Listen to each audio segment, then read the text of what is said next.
Hi, this is Gramski of the Gramski Files, and this is my first diamond dot painting. And I really enjoyed it. It wasn't much of a challenge because, it's numbered and you put the dots where the numbers go.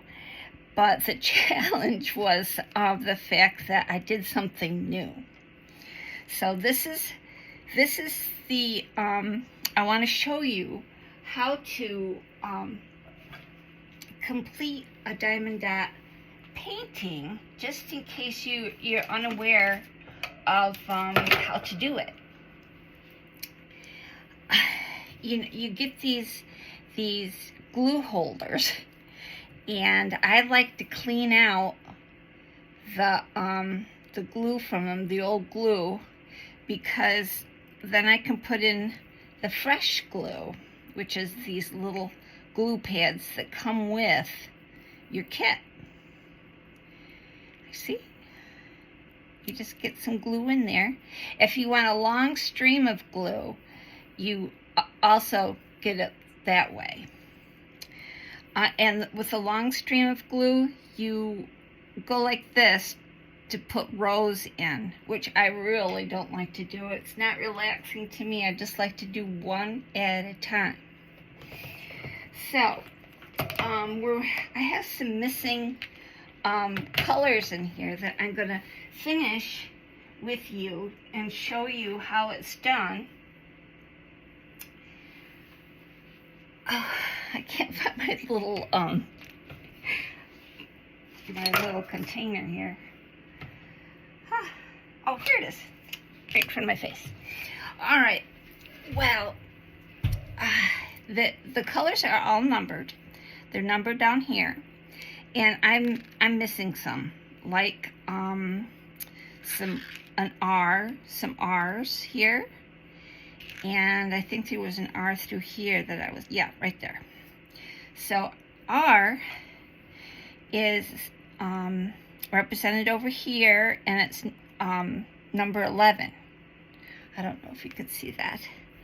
Here, I'll push it over here. It's here's R, and it's number 11.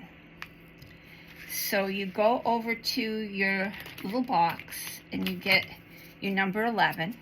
You don't need very much. You just put it in here.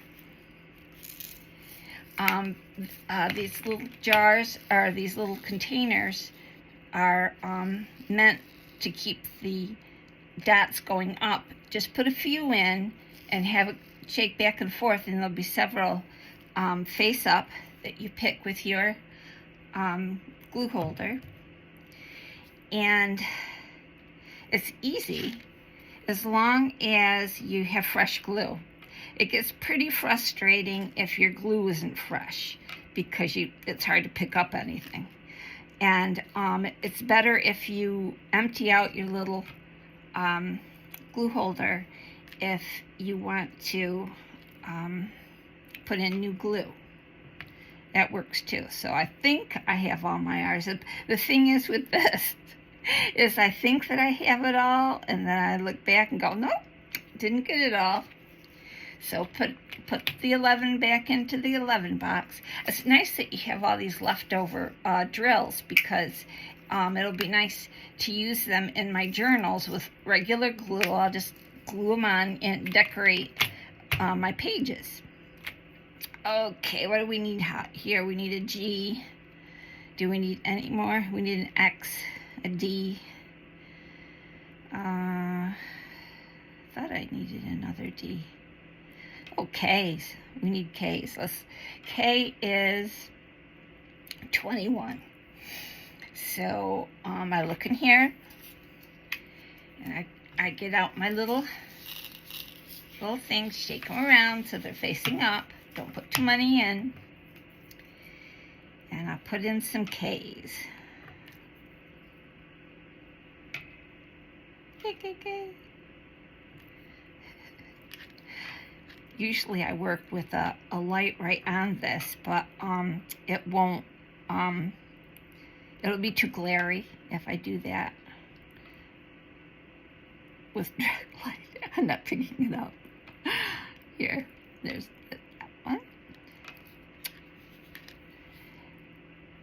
There you go. Sometimes they're easier if you pour them where down here. But if I were to do a row, I'd shake it like that, get a row, and then put a row down here, which, you know, I did in the upper area, but this is supposed to be relaxing for me, just a few dots, and then you go do something else, and you come back and you do a few dots, and that seems to work well with me. Now, I think I've explained how to do it enough that you know that it is easy and relaxing, fun to do. But what I noticed that I love these colors, and I wanted to color with them. So I got a book. This is Johanna Basford's weekly calendar, and I like this calendar because it has small paintings that, you know, you don't have to work on these big books. So and I have the colors here that I chose, and I thought it matched the painting really well. And so here I'm working on here I added a dark sky because I wanted the glow of the windows to come forward. But now I want to add some more depth to the painting, to the coloring. And this is a purple. Actually, it's a dark purple, but it can serve as a brown. You know, it can go in those deep crevices to make it look deeper. I'm always color challenged. I find it difficult to find color palettes that I like. So when I come across you know, some other work or in a magazine with colors that I like, I try to match them up against the pencils. And I find that works for me because you know, look at all these, there's 120 pencils, and I go, whoa, well, what am I going to do? How am I going to color that? So as you can see, if you color in the crevices like this, it brings out the front.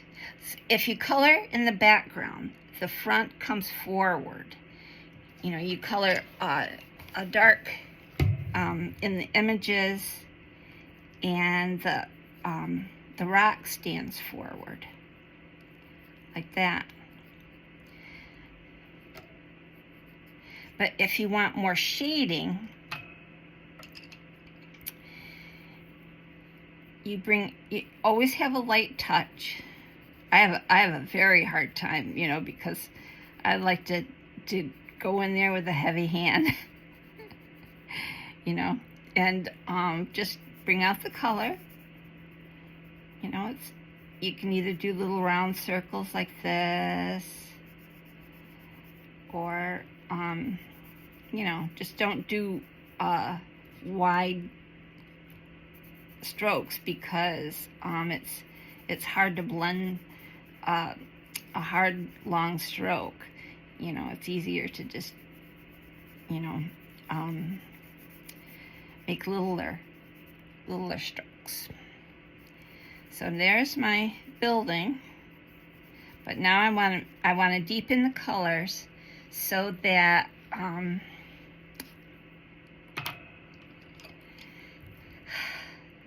that's more dramatic. You know, you don't want just a light little thing there. So I go back through and I make my make a bigger impression with the dark colors. There are several colorists online that do a fantastic job. And one of the teachers, coloring, adult coloring actually, with Eileen Vick.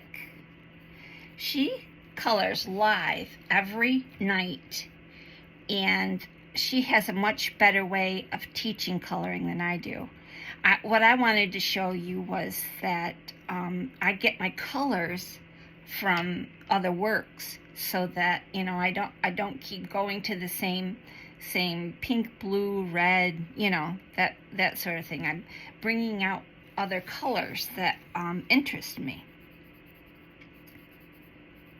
And there are other teachers as well. I'm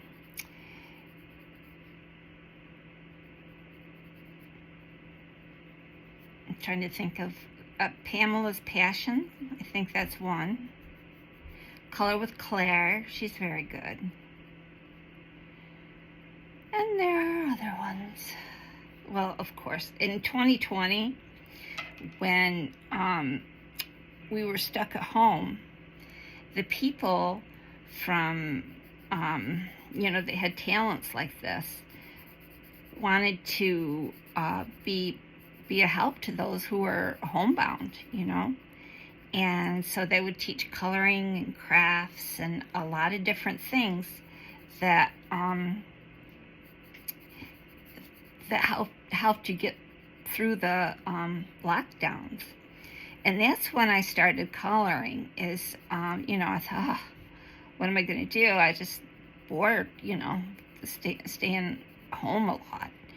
So I found Eileen Vick and colored with her, and really enjoyed coloring with her in the evenings. She had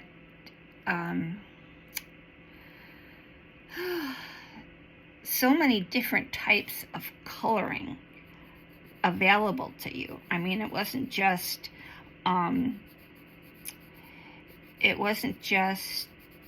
straight coloring. She would do other things, and add embellishments, and do a lot of fun things.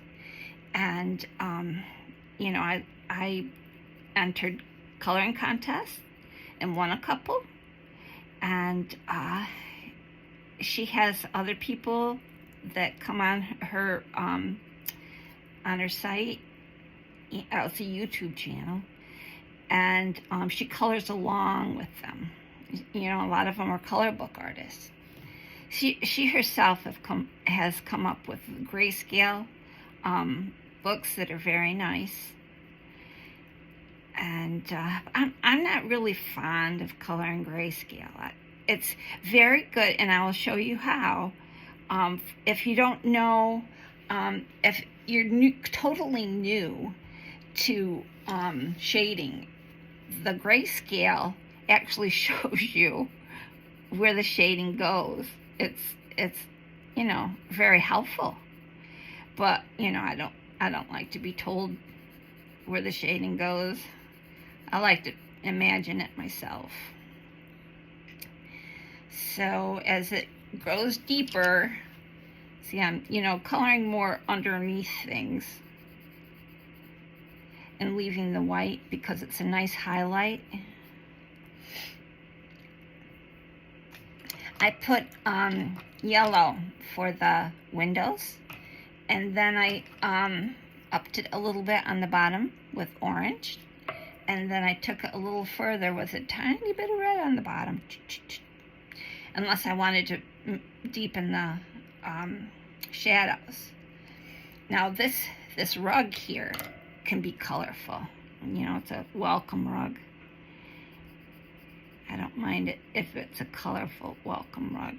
I don't bother with shading if the item is very small.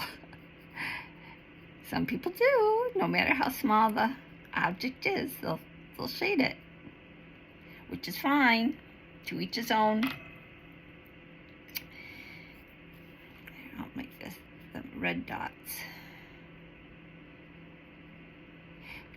A deep color like red, you don't want to put it all over your page because it'll take it over.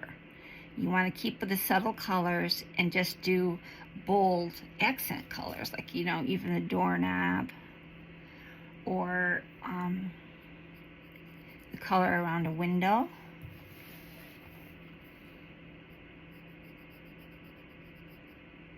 I color the chimneys red.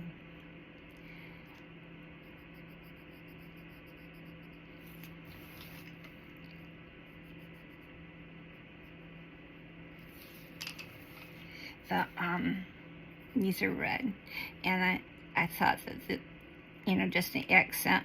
I'm gonna color the other leaves green, but I wanted this one to be an unusual leaf, a red leaf. You know, nothing's real, but you know, the whole imagery, you can make it as fanciful or as real as you want. I tend to go for fantasy because, you know, it's more fun. Okay, so what I'll do here is I have a black here. It's Prismacolor. I use Prismacolor, and for my Facebook page, I'm gonna label all the colors I used, and you know, that's called Prismacolor PC 935, which means black. So if anybody else is interested in these colors, and they probably can do a much better job of coloring than me, can, you know which colors that I used. I'm not sure about that. Maybe too dark. It does stand out though, doesn't it? Makes the front pop, as they say. Pop. So do we want this one to pop a little more?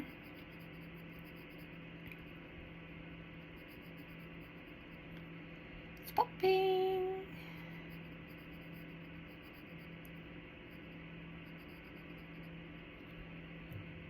Okay, so to blend that black, maybe I'll come out with a little of the Prisma purple, so it's not too stark.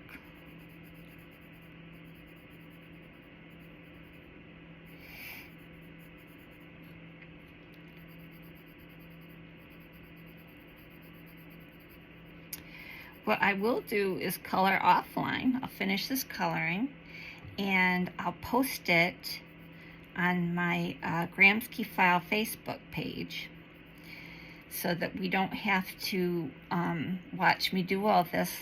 You know, it's like watching paint dry sometimes. So you don't want to, you know, watch me do every tiny little thing. You can see that I am, how I'm shading and how I'm leaving the white colors forward. And I'll color this a darker green. This one, it'll be lighter, and I'll shadow all of the leaves like this, and to give them some depth.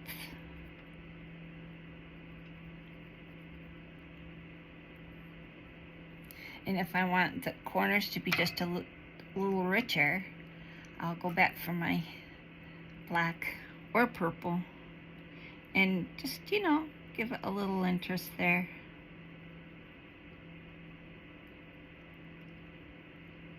See?